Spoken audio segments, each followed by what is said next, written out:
If you just moved or are moving soon, and I've got 3 simple checks that you can do yourself to give you an idea of the condition of your wiring.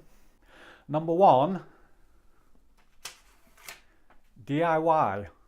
Whether it was the previous owner, the guy down the pub, the kitchen fitter or the builder, just take a quick look and see if anything looks amateur or a bit questionable, because if you spot one thing, there's likely to be other things lurking too.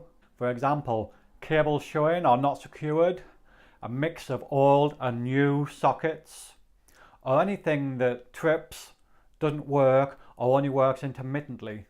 The second thing to check, age. Old wiring doesn't mean it's unsafe, but here are some pointers. Old and dated switches and sockets.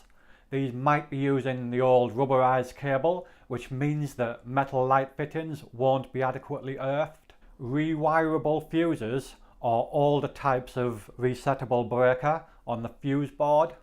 These are less effective in the event of a fault occurring. Lack of RCD protection on the fuse board.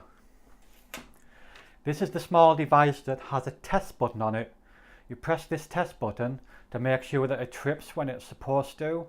These protect you from certain faults that fuses and circuit breakers do not protect you from. Number 3, certificates. Check to see if there's an electrical installation certificate for the property. This will be several pages and not just one. Also, check to see if there's an electrical condition report for the property.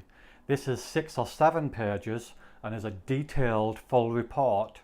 Finally, check the fuse board to see if there's a sticker like this one, which has a due date to tell you when the next inspection is due. If any of these are causing you concern, then you might want to check out some more free resources. Over at www.sbarker.co.uk/homebuyer, there are 6 free guides over there. So if you or anyone you know has moved or is about to move, then click the link that's in the comment below to find out more. I'm Simon Barker, thanks for watching and I'll see you soon.